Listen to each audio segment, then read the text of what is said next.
Thank you very much. It's a great pleasure to have President Nawrocki with us of Poland. He did a good job with that, right? Gave me a little different pronunciation. I said, I want to get it perfect. Did I get it right? Yeah. Good. Good. Yeah. Nawrocki. I better get it right. And the president's been amazing. He had an incredible race. He came from behind and he won very handily. The people of Poland have taken to him immediately. They really love him. There's great love and respect. He's a very successful man, but he went into a political hatchet, so to speak. It was a pretty tough race, pretty nasty race, and he beat them all, and he beat them all very easily. And now he's become even more popular as they got to know him and know him better. He's doing a really fantastic job. So it's an honor to. I also endorsed him, so I'm very proud of that. I don't endorse too many people, but I endorsed him, and I was very proud of that, the job he's done. I want to thank Vince Haley for that recommendation. Vince was fantastic, and I appreciate it. And I can tell you who really appreciates it, Poland, because they're very happy with their president. And I just want to say it's an honor to have you. We'll be discussing trade and various other things, the things that you discuss. We'll have a few questions from you, and then we'll get on to a discussion. Then we'll have lunch, and then he goes and he meets with the Pope. And that'll be very exciting. And say hello to the Pope for me. Yeah, okay? I will. Thank you very much for being here. Thank you very much, Mr. President. Thank you very much, and I would like to express my gratitude for your invitation. Only after 1 month from my sworn and from celebration for my inauguration, it means that Polish-American relations are very important, very strong. I think that we have so strong relations that we have never had, and it's very important for me. Our relations are based, of course, on the values. Right. And thank you very much for your support, for your endorsement during my very hard campaign. I remember it, and I'm very grateful for your support. It was the fight me against others, so your support was very important, and the support of Polish people, Polish diaspora in United States of America. We have almost more than 10 million people here, and they voted for Donald Trump. They voted for me. Yeah, and in vast majority they voted also for me, so I would like to say hello to Polish diaspora in United States of America. Those relations for me, for Poland, for Poles, are very important with United States of America, and they are based on values: independence, sovereignty, democracy. And I think, Mr. President, that those values are epitomized by our common heroes, yes. Kazimierz Pułaski and Tadeusz Kościuszko. So thank you very much, and I hope it will be very fruitful discussion around the energy, around the economy and military service. Yeah. And the flyover was very much in honor of your great pilot who just passed away recently, who was a legend in Poland. You might want to say something about him. Yes, of course, it was a terrific accident in Poland. Thank you for this gesture that F-35 opened our meeting.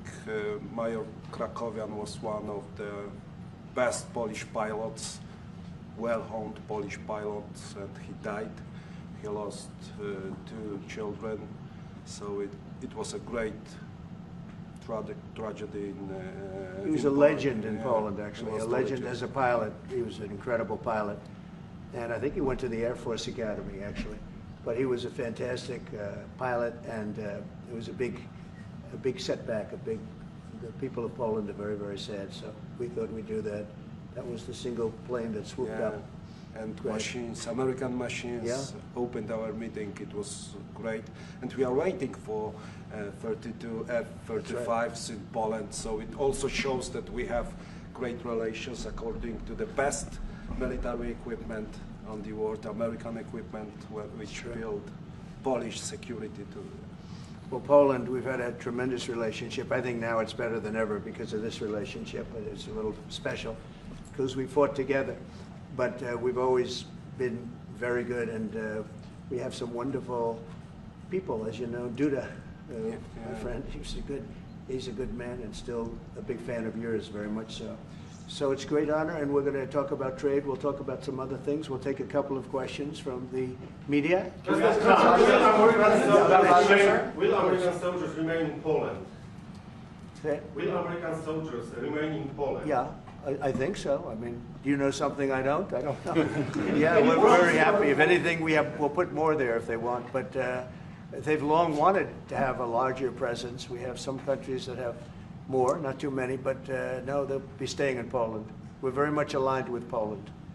Sir, on Russia and China, you, sir, can we ask about, we saw a dramatic picture where we saw the leaders of Russia and North Korea and China together, the first time the leaders of those three countries have been together in this sort of show of solidarity. You said that they're conspiring against the United States. What do you think they're conspiring to do? And given this, is it reason why you should slap or would consider slapping secondary sanctions on Russia if they're conspiring against the U.S. now? Well, I've already done that with regard to India, and we're doing it with regard to other things. And I put out a truth last night. You saw that. And I was the one that brought it up. I said, they're only doing this. They're looking to, when they did what they did, I thought it was a beautiful ceremony. I thought it was very, very impressive. But I understood the reason they were doing it, and they were hoping I was watching, and I was watching. My relationship with all of them is very good. We're going to find out how good it is over the next week or two. I think that we helped China very much, as you know, when they talk about freedom. And I don't believe that, and maybe I'm wrong, I hope I'm wrong, but I don't believe that America, that the United States was acknowledged for helping China to gain its freedom. But perhaps that was just that was a sleight of hand. I mean, I was very surprised. I watched the speech last night. President Xi's a friend of mine, but I thought that the United States should have been mentioned last night during that speech because we helped China very, very much. What was the reason? They should have been invited, Mr. President. What was the reason? Mr. President, do you think they should have been invited? Yes, go ahead. You've expressed many times your frustration and disappointment with Putin, but there's no action since you took your office. How do you know there's no? How do you know there's no action? But Really? don't you worry- Wait. Who are you with? I'm with Polish radio. Okay. How do you know there's no action? Would you say that putting secondary sanctions on India, the largest purchaser outside of China, they're almost equal, would you say there was no action? That cost hundreds of billions of dollars to Russia. You call that no action? And I haven't done phase 2 yet or phase 3. But when you say there's no action, I think you ought to get yourself a new job, because if you remember, 2 weeks ago I said, if India buys, India's got big problems, and that's what happened. So don't tell me about that. Go ahead. Mr. President, Mr. President, right now there have been survivors of Jeffrey Epstein speaking at a press conference on Capitol Hill. They're calling for these case files, these documents to be released. And Thomas Massey, who is sponsoring a discharge position to get the House to vote on releasing those documents, says he doesn't believe you're implicated in these files, but many of your friends and donors may be, and he says that's why the Justice Department is redacting them and slow-walking the release. Is the Justice Department protecting any friends or donors, sir? So this is a Democrat hoax that never ends.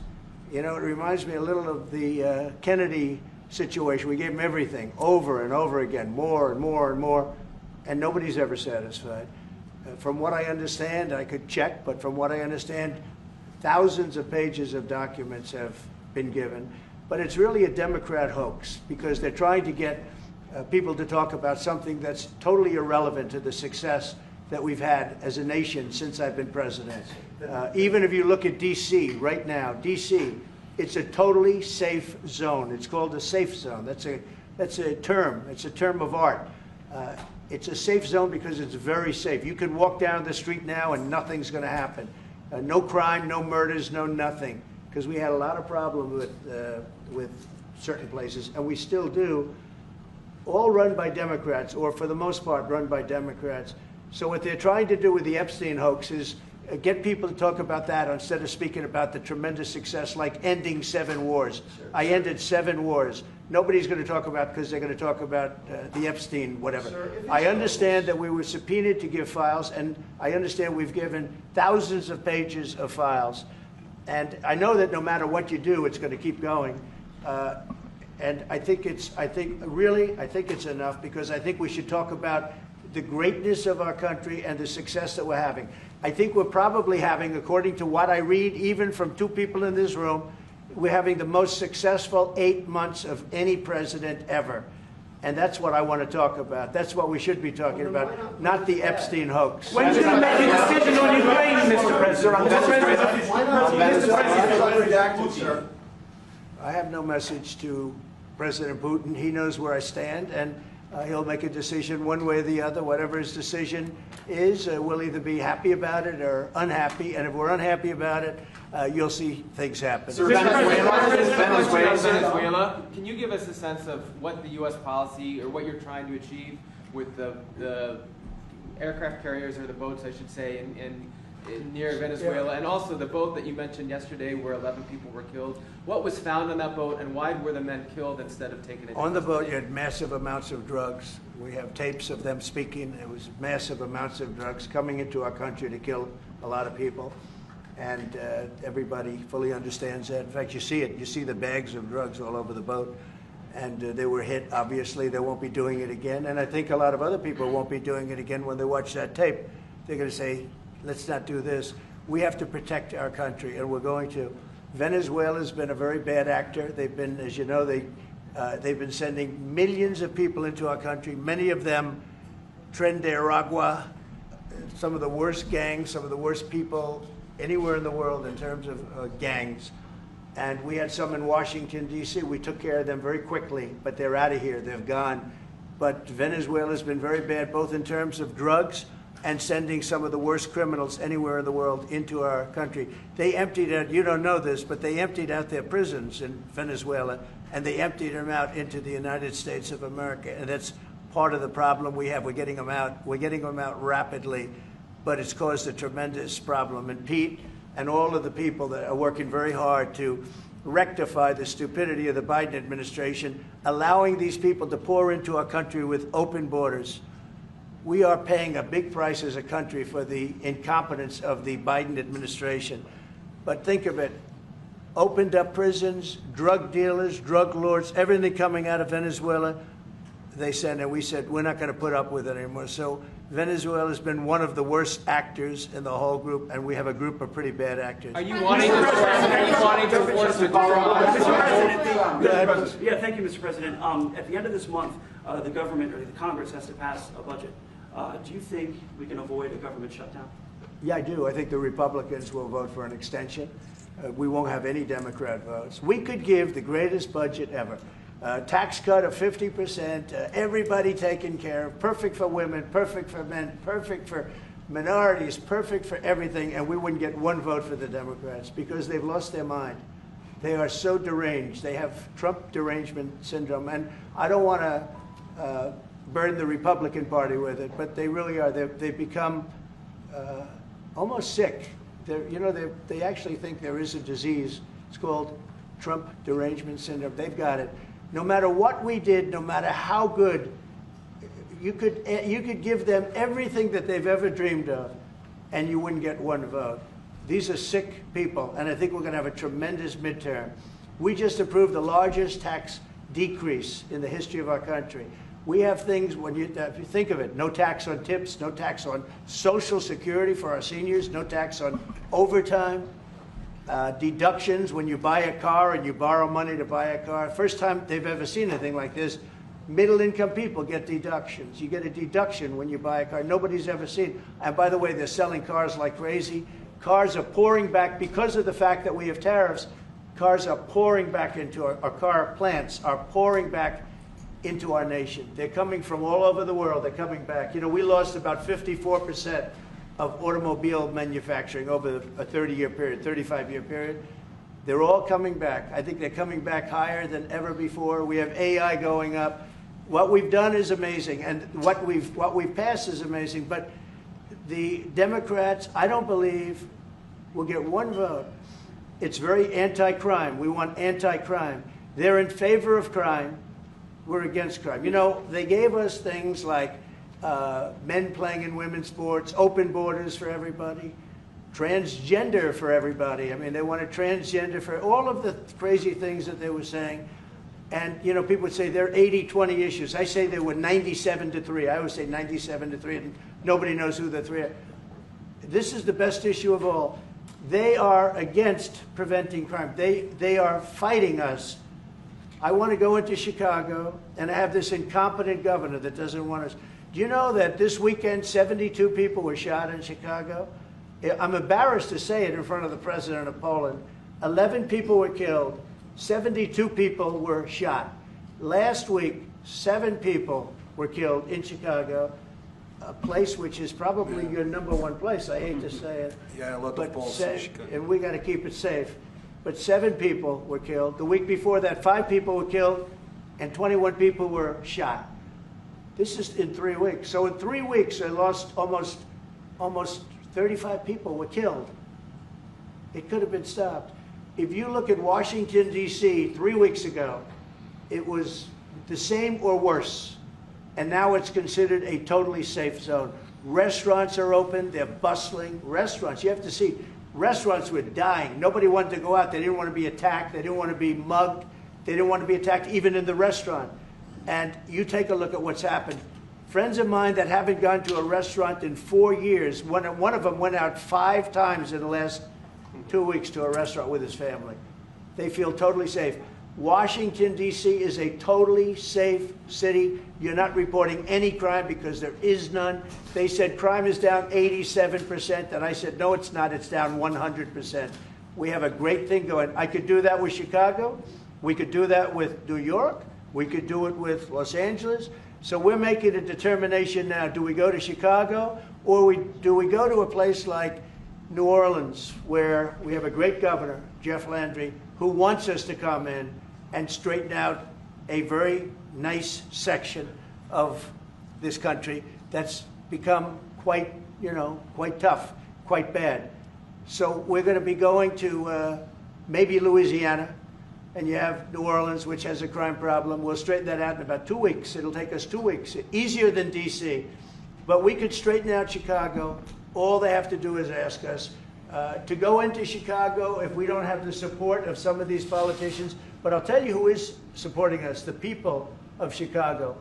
And I sort of want them to let it be known. They have incompetent people. A guy like Gavin Newsom, he's the governor of a state that if we didn't go into Los Angeles with our soldiers, with our National Guard, you wouldn't even be having the Olympics there. They were going to take it. And remember this, your top law enforcement officer in Los Angeles said, there's no way we could have done this without President Trump coming in with the troops. We saved Los Angeles and we saved the Olympics. Thank you very much. I got this, sir. Thank you, Andrew. Thank you.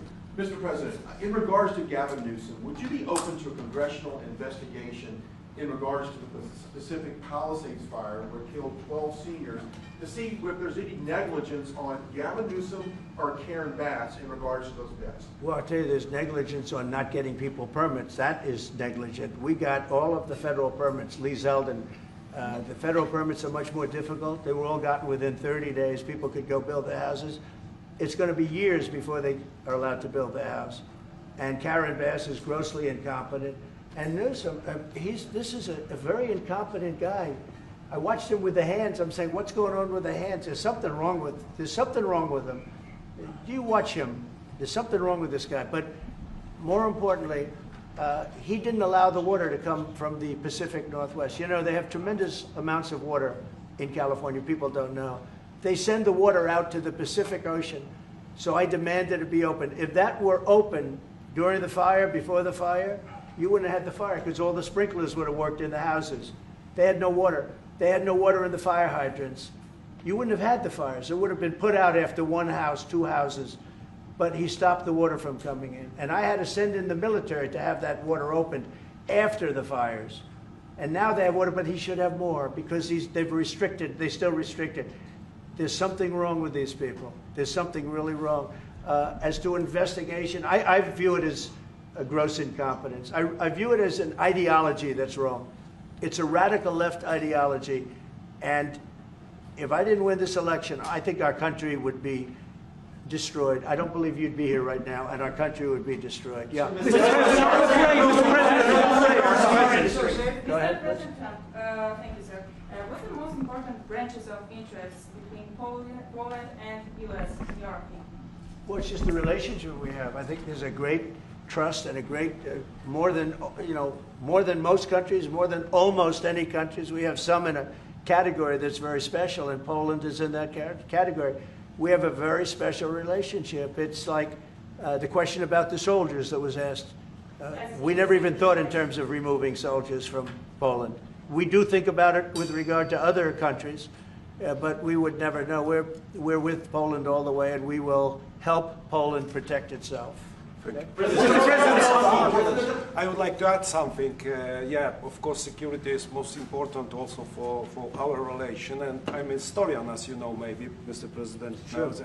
I'm a historian, and this is the first time in Polish history, in 20th century and the 21st century, that the Poles are happy that we have foreign soldiers in Poland. So the American soldiers are the part of our society nowadays. We have almost 10,000 soldiers, and this is the signal to the whole world and also to the Russian Federation that we are together. But we are not like the Poland free riders in Europe and in NATO. Mr. President Trump knows it, because our GDP for military service achieved 4.7. So we are probably the one NATO nation which is on this level, and we will not stop. Me, as the President of Poland, we are going to achieve 5% of GDP for military service, but with American soldiers on Polish soil, we solidify and we are secure. Just about that. Poland was one of two nations that paid more than they were supposed to with NATO. I don't know if anyone knows that, but there were two nations, and Poland paid more than they were supposed to. They thought it was low. And by the way, since then, at my request, they've raised it from 2% to 5%. But Poland was one of two nations that paid more than they were supposed to, which was a very nice thing. Yeah. You are upset that you were not invited to the parade in Beijing. Never even thought about it until just now. President Nawrocki, what's your message for President? Never even thought. It wouldn't have been my place to be there. On tariffs? Will you visit a restaurant in D.C.? You haven't gone to. I might. Sure. You haven't gone to one in either of your terms that wasn't. How do you know? How do you know? Because I and many other. Do you want me to reporters prove keep you track. wrong? Do you want me to prove you wrong? Yes, please. But I will. I think it's something we could consider doing. Love to do it. I love the White House food, but after a while, I can see going to a nice restaurant. It's safe. If you would have said, like the Governor Moore wanted me to go and walk through Baltimore with him, and I said, I think I'm a brave guy, but there's no reason to be stupid. They have crime that's at levels that nobody's ever seen before in Baltimore. They've done a terrible job. We'd go into Baltimore, straighten it out very quickly, too. You know why? They respect our soldiers. You see our soldiers. They respect our soldiers. We'd go there, too. But we're going to have people asking us to go. They're going to want to, and I think the people of those places the politicians are not in tune with the people. The people in Chicago, the people in Baltimore, the people in all of the places we talk about, they want to see us there. And I think we're pretty much waiting till we get asked and properly. Because we're doing them a big service. Yeah, please. You talked about how historic these tariffs have been, bringing in revenue, additional revenue for our country. You've also mentioned before they could possibly replace federal income tax. Possible. Do you think that's... Someday it's possible. It used to be. So if you go back to 1913 is when they ended tariffs. We were the richest ever from 1850. It was all tariffs. We didn't have income taxes. From 1850 to 1913. In the 1887s, about 1887, they had the Great National Tariff Act. And it was a group of people that got together because our country was so rich, they didn't know what to do with the money. We had so much money, they didn't know what to do. It was a group of very prominent people that were set up to hand out money to everybody because we were the richest we ever were. Proportionately, we were in 1887, around that time, even in 1913. We ended them in 1913. How did that work out? And then we went to the income tax system, and then we had the Depression. And by the way, a lot of people try and say that, oh, tariffs with the depression. No, they ended in 1913, and then we went to income tax, and then in 1929 you had the depression. They did try and bring it back in 1931-32, but the depression had long started, and this poor, beautiful nation was gone. It was gone. We suffered for 25 years. It took 25, 30 years to really recover from the depression. And we don't ever want to see that happen again. The tariffs are vital to the success of this country. When I say I ended 7 wars, at least half of those wars were ended because of the power of tariffs. I was able to say, well, we're not doing any business with you, or if you're going to war, we're putting a big tariff on you. And all of a sudden they announced that the war was settled. I settled 7 different wars, one going 31 years, look at the Congo and Rwanda, look at that, 31 years, 10 million people dead. I got it settled.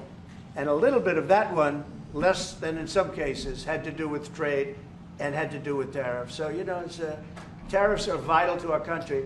And just so you know, other countries use them on us, but I just used them a lot better. We're in a much better position. We have trillions of dollars coming into our country. If we didn't have tariffs, we would be a very poor nation, and we would be taken advantage of by every other nation in the world, friend and foe. We're not going to let that happen. And we have a very, very big case in the Supreme Court. I can only say this. Our country has a chance to be unbelievably rich again, but it can also be unbelievably poor again. If we don't win that case, our country is going to suffer so greatly. What's the backup plan, sir? But I think we're going to have a big victory. Even if you look at the people that brought the case, they're foreign-oriented. They're foreign. Countries have taken advantage of the United States for so many years. And I started with China. You know, last term, I took in hundreds of billions of dollars in tariffs from China. But when COVID came, the last thing I was going to do is we're going to tariff France and Italy and, you know, others, Spain, when they were doing so badly. But now we made a deal with the European Union where they're paying us almost $1 trillion, and they're happy to do it. You know what? They're happy. It's done. These deals are all done. I guess we'd have to unwind them. We've done deals with Japan, with South Korea. We've done deals with many countries and others to come. And if we didn't have the power, prestige, and dignity of tariffs, and I used them wisely, and people respect America again, and we've become a rich country again. The money coming in is incredible. And again, they use them on us. If we didn't have them, they would use them on us, and we would have no way to fight them. We would be a third world nation. So I think it's one of the most important cases I've ever seen go before the Supreme Court of the U.S. You gave Vladimir Putin a 2-week deadline to agree to talks with Volodymyr Zelensky.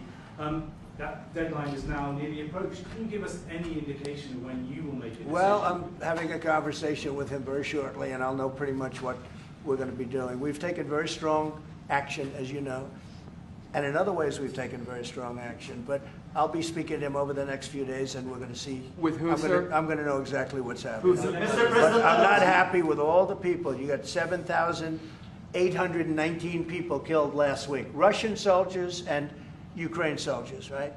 Not American soldiers, not soldiers from Poland, but they're human beings, they're souls. They have parents, they wave goodbye to their parents, and their parents never see them again. That's the end of them.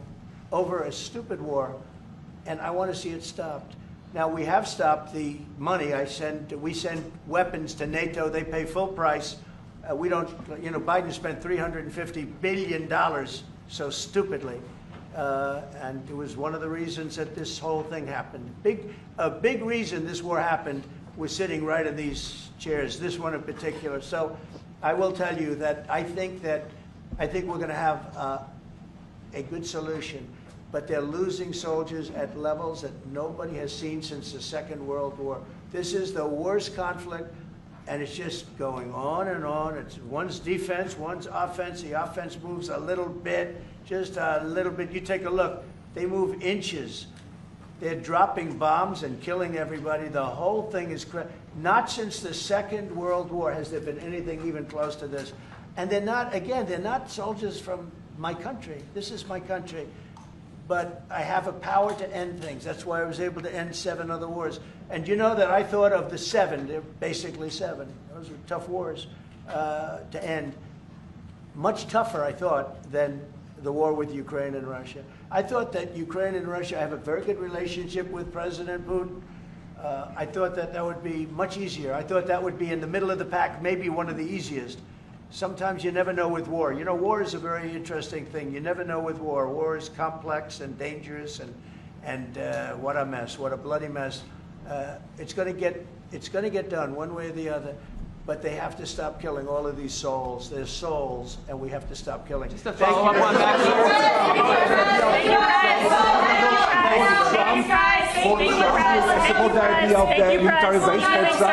Thank you, Press. Thank you, Press. Keep moving. Thank you. Out the door. Thank you. Guys, out the door. Thank you. Thanks, guys.